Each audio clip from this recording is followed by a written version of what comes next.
എവിടെയാണ് Darjeeling Himalayan railway station? Darjeeling Himalayan railway സ്റ്റേഷനാണ്. അതാണ്ടോ ചെറിയ സ്റ്റേഷൻ. ഡാർജിലിംഗ് ഹിമാലയൻ റെയിൽവേ സ്റ്റേഷനിലെ പ്ലാറ്റ്ഫോമിലേക്ക് നമ്മൾ എത്തിയിരിക്കുകയാണ്. ടോയ് ട്രെയിൻ ഇതാണ്ട് സ്റ്റേഷനിലേക്ക് വരികയാണ്. 2 കോച്ചാണുള്ളത്. ഒരു അല്ലാത്ത ഓപ്പണായിട്ട് കിടക്കുന്ന കോച്ച്, ഒന്ന് അല്ലാത്ത നോർമൽ AC കോച്ച്, അങ്ങനെ 2 കോച്ചുണ്ട്. സ്റ്റേഷനിലേക്ക് ട്രെയിൻ എത്തിക്കഴിഞ്ഞിട്ടുണ്ട്. ഇതാണ് അതിൻ്റെ ചെറിയ എൻജിൻ. ഇന്ത്യൻ റെയിൽവേയുടെ ഏറ്റവും ചെറിയ എൻജിനായിട്ടുള്ളതാണ് വരുന്നത്. ആ സ്റ്റേഷനിലുള്ള കാഴ്ചയാണിത്. വളരെ പതുക്കെയാണ് പോകുന്നത്.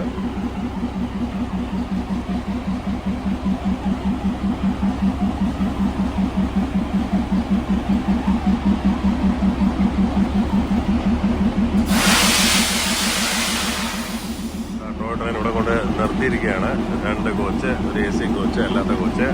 ട്രെയിനിൻ്റെ എൻജിനും കോച്ചുകളും നമ്മൾ 2 കോച്ചുകളുണ്ട്.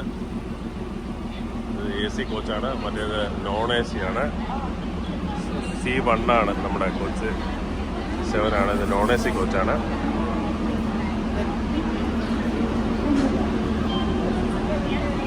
കോച്ചിനകത്ത് സീറ്റൊക്കെ കൊള്ളാം. നല്ല ക്രിസ്ത്യൻ സീറ്റൊക്കെയാണ്. ആളുകളെല്ലാം കയറിക്കൊണ്ടിരിക്കുകയാണ് ഇതിനകത്ത്.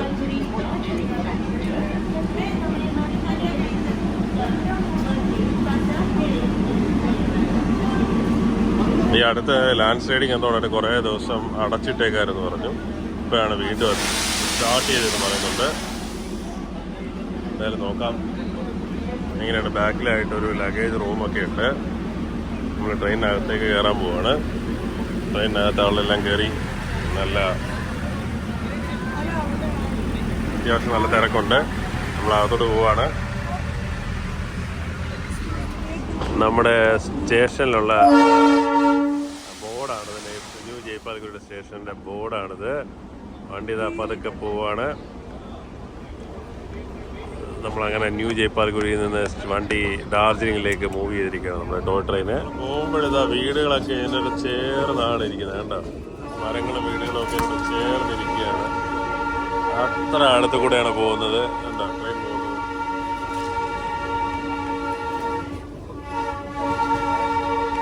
കച്ചവട സ്ഥാപനങ്ങളും വീടുകളും എല്ലാം തന്നെ ഇതിനോട് ചേർന്നായിട്ട്. ഇങ്ങോട്ട് വരുന്ന സമയത്ത് ഇവിടെ ഒരു സ്ഥലത്ത് ഇങ്ങനെ പിടിച്ചിട്ട്, എന്താ കാര്യം അറിയത്തില്ല, എന്തോ സിഗ്നൽ കിട്ടാൻ വേണ്ടി പിടിച്ചിട്ടു. വീണ്ടും നമ്മുടെ ഈ മെയിൻ ലൈനിലൊരു 4 സ്റ്റാർ ക്രോസിംഗ് കുറുകെ ക്രോസ് ചെയ്ത് പോയി. അങ്ങനെയുള്ള കാഴ്ചകളൊക്കെ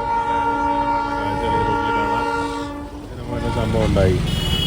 അവിടെയായിട്ട് റെയിൽവേ ലൈനിൻ്റെ അടുത്ത് ഒരാൾ കൊണ്ടുവന്ന് ടാങ്കർ പാർക്ക് ചെയ്ത് പോയി. ട്രെയിൻ ഇവിടെ സ്റ്റോപ്പ് ചെയ്യേണ്ടി വന്നു. ടാങ്കർ കിടക്കുന്നുണ്ട്. അങ്ങനെ നമ്മൾ യാത്ര ചെയ്തിട്ട് ഇവിടെ ഒരു സ്റ്റേഷനിൽ കൊണ്ടുവന്ന് നിർത്തിയിട്ടുണ്ട്. ആർക്കെങ്കിലും ബാത്റൂമിലൊക്കെ പോകണമെങ്കിൽ പോകാമെന്നൊക്കെയാണ് പറയുന്നത്. ആളുകളൊക്കെ ഇങ്ങനെ ഇറങ്ങിപ്പോയി. സുക്ന എന്നാണ് സ്റ്റേഷൻ്റെ പേര്. ഇവിടെ വെയിറ്റിംഗ് റൂമുണ്ട്, ടിക്കറ്റ് കൗണ്ടർ, ടൈമിംഗ് ഒക്കെ എഴുതിയിട്ടുണ്ട് ഈ സ്റ്റേഷനിൽ. ഇവിടെ ഈ സുഗ്ന സ്റ്റേഷനിലെ വണ്ടി ഇവിടെ നിൽക്കുകയാണ്. സുഗ്ന സ്റ്റേഷൻ്റെ ഔട്ട് സൈഡുള്ള വ്യൂ, ഹെറിറ്റേജ് ഏരിയ എന്നൊക്കെ പറഞ്ഞ് എഴുതിയിട്ടുണ്ട്. ഇവിടെ ആളുകളൊക്കെ ഒന്ന് ഫോട്ടോ എടുക്കുന്നുണ്ട്. ട്രെയിനിൻ്റെ ഇവിടുത്തെ ടൈമൊക്കെ എഴുതിയിട്ടുണ്ട്. ഇവിടെ ഹിമാലയൻ റെയിൽവേ ടൈമും കാര്യങ്ങളൊക്കെ ഇവിടെ 11 മണിക്കാണ് എത്തുന്നത്. 10 മിനിറ്റ് വൈകിയാണ് ഇവിടെ എത്തിയിരിക്കുന്നത്. ബ്രേക്ക് കൊടുത്തിരിക്കുകയാണ്. ഇതാണ് യുനെസ്കോ പൈതൃക റെയിൽവേയിൽ വരുന്നതാണെന്ന് പറഞ്ഞത് അതിൻ്റെ ഡീറ്റെയിൽസ്.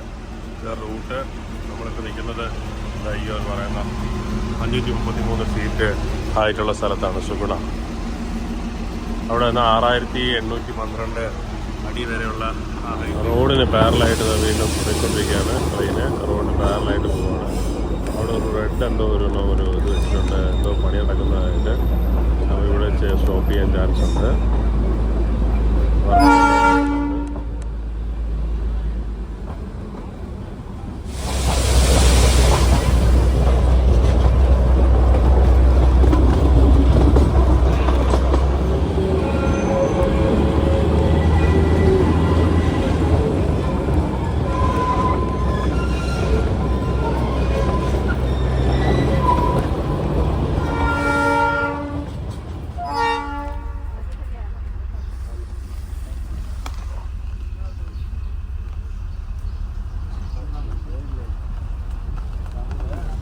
ഇപ്പോൾ റിവേഴ്സൽ ബാക്കിലേക്ക് ഇവിടുന്ന് ഓടിക്കൊണ്ടിരിക്കുകയാണ് വണ്ടി. നമ്മുടെ ഓപ്പോസിറ്റ് ഡയറക്ഷനിൽ പോകുന്നത്.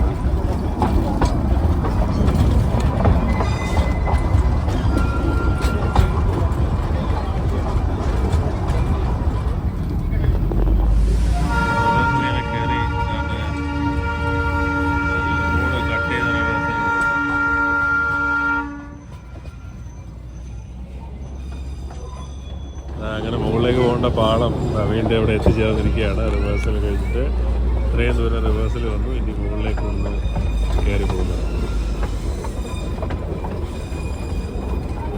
ഏകദേശം ഒരു 200 മീറ്ററോളം മുകളിലേക്ക് ബാക്കിലേക്കാണ് കയറി വന്നത്. ഇവിടെ അങ്ങനെ മൂന്നാമത്തെ റിവേഴ്സൽ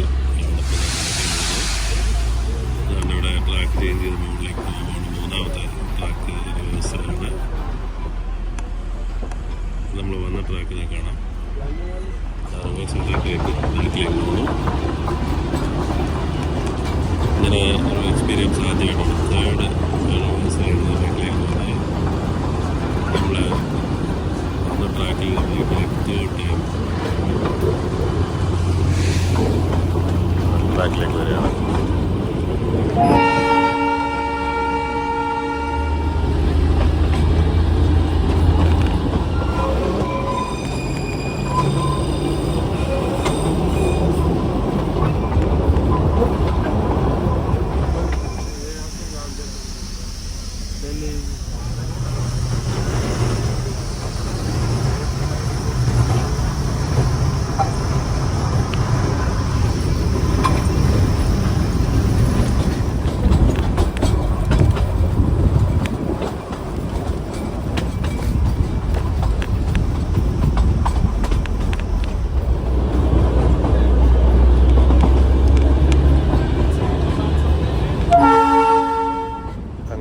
യാത്ര പകുതി വഴിക്ക് അവസാനിപ്പിച്ചു. എൻജിൻ ചെറിയ കംപ്ലൈൻ്റ് ആയതുകൊണ്ട് നമ്മളത് ഇവിടെ ഈ സ്റ്റേഷനിൽ കൊണ്ടുവന്ന് ഇറക്കി വിട്ടു.